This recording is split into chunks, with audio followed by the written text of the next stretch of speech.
Now, 1963's The Great Escape is nothing short of one of the most famous war movies ever made. When people think of classic war films, they often picture Steve McQueen atop of a Triumph motorcycle blasting across the countryside. But how did a film without any battle sequences, huge explosions, or those cheesy flag-waving heroes make its way to the top end of all of those greatest war movies ever made lists?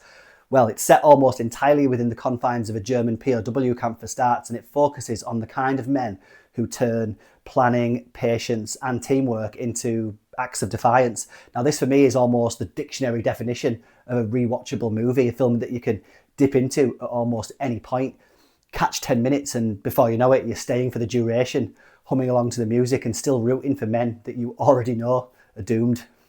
There will be no escapes from this camp. Colonel von Luger, it is the sworn duty of all officers to try to escape. If they can't, it is their sworn duty to cause the enemy to use an inordinate number of troops to guard them, and their sworn duty to harass the enemy to the best of their ability. Now, released in 1963 and directed by John Sturges, The Great Escape sits at a funny crossroads. It's technically a war film, but it's also an adventure movie, a procedural, a character ensemble piece, and of course, one of those great 60s boys' own yarns, although also not shy of showing real death and loss when it needs to. And this movie was based on Paul Brickhill's non-fiction book about the mass escape at Stalag Luft III. And one of the great things about the film is that it walks this careful tightrope between playground action heroics and of course a quite sombre and serious look at the effect of prison life on soldiers. But not too serious though, as we'll discuss in a moment or two.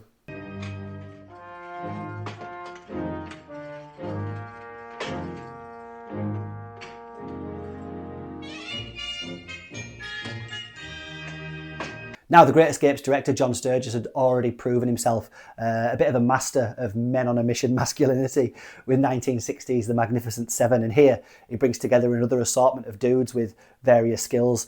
Steve McQueen's Hilts, the cooler king, has become iconic, there's no doubt, but he's only one cog in the machine here. Richard Attenborough's Bartlett is the calm, methodical leader. We have James Garner's Hendley, the scrounger who operates using his suave and manipulative charm. We have Charles Bronson's Danny, who's a guy wrestling with a claustrophobia despite performing some of the most vital work underground. And Donald Pleasance's Blythe, this tragic figure. He's an expert forger whose eyesight begins to fail him.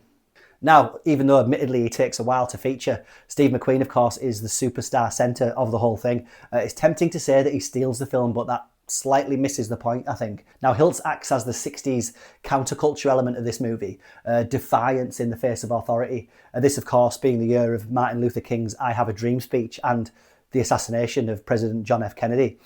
So yeah, McQueen is a disruption, a dude who refuses to be contained even when he's physically being contained. His famous baseball routine in the cooler isn't just to pass the time, it's a casual act of defiance. And yeah, the motorcycle chase remains a piece of cinematic iconography so powerful that even people who haven't seen this film think they have because they've seen it so often. Now, what I always loved about this movie is that there's almost no setup in terms of the men being driven to escape. It's almost agreed between them and the powers that be that this is what they're going to do because it's their duty, basically, because it's who they are. Now, of course, one of the film's great achievements is how it juggles this enormous cast. I think in lesser hands, this would be a bit of a blur of uniforms and accents, but instead, John Sturges here and screenwriters James Clavell and W.R. Burnett give us a rogues gallery of quirky personalities, and the genius is that there are no clunky introductions necessary here. Each character kind of forms naturally through the story, who volunteers for which task and who cracks under pressure, etc. Now, for an afternoon guzzling 3-hour movie, The Great Escape zips by. And remember, for the most part, about as action-packed as it gets is watching men digging, men passing soil in their trousers and engineering ventilation systems and forging papers and uniforms. And it's a credit to the cast that it's still fascinating to watch. So The Great Escape is based on true events, although it's quite open about the fact that liberties are taken. The real escape involved far fewer nationalities, and several characters here are composites or just out-and-out inventions. But what Sturges manages to capture, I think, is the spirit of the whole thing. It's not a documentary, and the escape isn't about winning the war or humiliating the enemy. The whole theory behind the plan is about trying to tie up German resources whilst the enemy is chasing them around the countryside. It won't be out committing other atrocities. And it's that idea, I think, that gives the whole thing quite a chunk of emotional weight, particularly in that final act. As the escape unfolds, the tone of the thing darkens quite a bit. Once some of the guys are out in the open, reality begins to creep in. You see, in prison they were confined, but in a way they were safe. At this stage, though, the SS and the German forces are on the hunt with more deadly intentions. Now, of course, you can't discuss this movie without mentioning Elmer Bernstein's score. That whistled march is part of the fabric of the film's reputation. A great companion piece, too, to the Bridge on the River Kwai's Colonel Bogey March, I think. Now, I know, of course, this is just a movie, but rewatching The Great Escape again recently, it's an interesting look at German POW camps through the lens of the early 60s. Admittedly, I have no personal experience of anything like this, but there's plenty written about how this is a quite sanitised look at life in a Nazi prison camp. It's no holiday camp, but some of it probably looks far more enjoyable than it probably was. And it still amazes me to this day that McQueen is allowed his ball and baseball glove in solitary confinement. That being said, though, it's all great stuff. And part of the reason that The Great Escape continues to be so loved, beyond the stunts and the stars and the tension of the story, it's this balance of frolics and serious wartime business. I think it manages to be both entertaining whilst also honouring the guys who inspired it. Now, in the end, though, The Great Escape isn't just about breaking out of prison. It's about duty, about a soldier's refusal to accept life at the mercy of the enemy.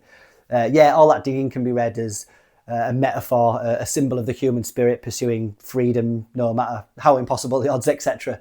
But honestly, it's just also really cool to watch. And then, of course, you get that final act after hours spent in the dark, in cramped tunnels. The film explodes into open fields and fresh air and blazing sunshine, capped off by an actual motorcycle jump to freedom, a final burst of defiance and the forging of pure pop culture iconography. Realistic? Maybe. Subtle? Nope. Unforgettable? Absolutely. Thanks for watching. Eh bien, passez. Si. Au revoir, monsieur. Au revoir. Au revoir. Good luck. Thank you.